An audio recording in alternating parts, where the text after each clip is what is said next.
चलिए आज इतिहास के पन्नों को थोड़ा पलटते हैं और बात करते हैं भारत के एक ऐसे राजवंश की जिसका नाम शायद उतना मशहूर ना हो, पर जिसका काम आज भी दुनिया को हैरान कर देता है।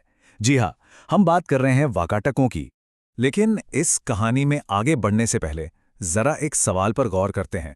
भारत की सबसे बड़ी, सबसे शानदार कलाकृतियों में से एक, आखिर उसके पीछे था कौन? इसका जवाब है वाकाटक। हाँ, वही नाम, एक ऐसा नाम जो शायद इतिहास की किताबों में कहीं दब सा गया है, लेकिन जिनकी बनाई हुई विरासत आज भी दुनिया के लिए एक अजूबा है। तो चलिए फिर देर किस बात की, इस भूली बिसरी ताकत के बारे में और जानते हैं। देखते हैं कि आखिर ये वाकाटक थे कौन और इनका साम्राज्य कहां तक फैला हुआ था। तो शुरुआत करते हैं। और पता है सबसे दिलचस्प बात क्या है? ये जो पूरी कहानी हम जानने वाले हैं, इसकी सारी जानकारी बस एक पन्ने के टेक्स्ट से मिली है। सोचिए, इतिहास का बस एक छोटा सा टुकड़ा और उसमें छिपी एक पूरी सल्तनत की कहानी। अब जरा इनके राज के फैलाव पर नजर डालिए।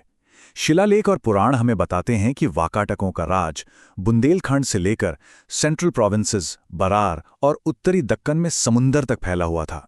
मतलब ये कोई छोटा मोटा राज नहीं था, ये एक बहुत बड़ी ताकत थी जिसका कंट्रोल आज के मध्य प्रदेश, महाराष्ट्र और छत्तीसगढ़ के बड़े हिस्सों पर था।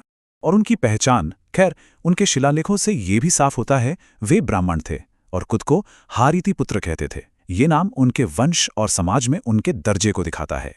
अच्छा, तो हमने उनके इलाके की बात तो कर ली, अब जरा उन शासकों को देखते हैं जिन्होंने इस राजवंश को बनाया, संवारा और एक साम्राज्य तक पहुंचाया। देखिए, किसी भी राजवंश की कहानी असल में उसके राजाओं की कहानी होती है। यहां भी कुछ ऐसा ही है। शुरुआत की विंध्य शक्ति ने, जो इस वंश के संस्थापक थे, फिर आए प्रवरसेन, जिन्होंने इसे एक साम्राज्य का रूप दिया। हाँ, बीच में रुद्रसेन प्रथम को हार भी देखनी पड़ी, पर उनके बाद रुद्रसेन द्वितीय ने डिप्लोमेसी से, मतलब कूटनीति से, बाजी ही पलट दी। और फिर आए प्रवरसेन द्वितीय, जो कला के बहुत बड़े संरक्षक बने। हाँ, तो जो प्रवरसेन थे वो सिर्फ नाम के राजा नहीं थे।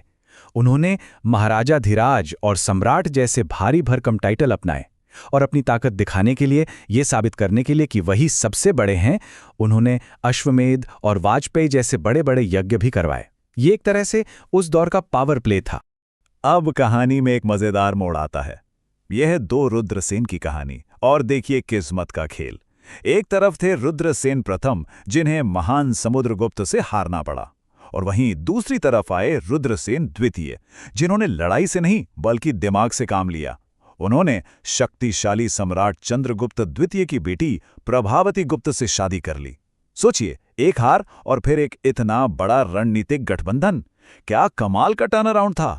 और इससे ये बात एकदम साफ हो जाती है कि वाकाटक सिर्फ लड़ने वाले योद्धा ही नहीं थे।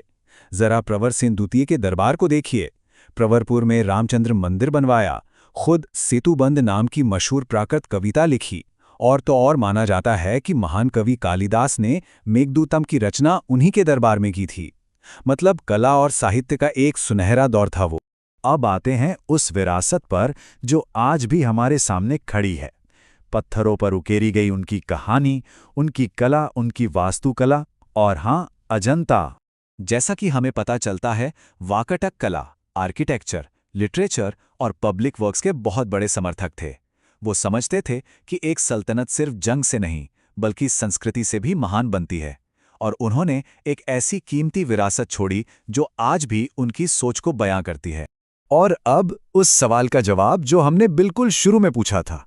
सोर्स में साफ साफ लिखा है, अजंता की गुफाओं में जो चट्टानें काटकर बौद्ध विहार और चैत्य बनाए गए हैं, वे वाकाटक सम्राट हरिसेन के संरक्षण में बने थे। जी हाँ, वही दुनिया भर में मशहूर अजंता की गुफाएं। ये थोड़ी अजीब बात नहीं है कि एक इतना शक्तिशाली राजवंश और उनका बनाया सबसे बड़ा शाहकार आज उनके नाम से भी ज्यादा बड़ा हो गया है। आज दुनिया अजंता को तो जानती है, पर क्या उतने ही लोग उन वाकाटकों को जानते हैं जिन्होंने इसे बनाया? और यही सवाल मन में आता है कि दुनिया में और भी ऐसे कितने अजूबे होंगे जिनके बनाने वालों के नाम हम भूल चुके हैं। कितनी ही शानदार कलाकृतियों के पीछे ऐसे ही गुमनाम हीरो होंगे। शायद ये एक वजह है कि जब भी किसी ऐतिहासिक इमारत को देखें तो एक पल रुककर उसके बनाने वालों के बारे में भी जरूर सोचें।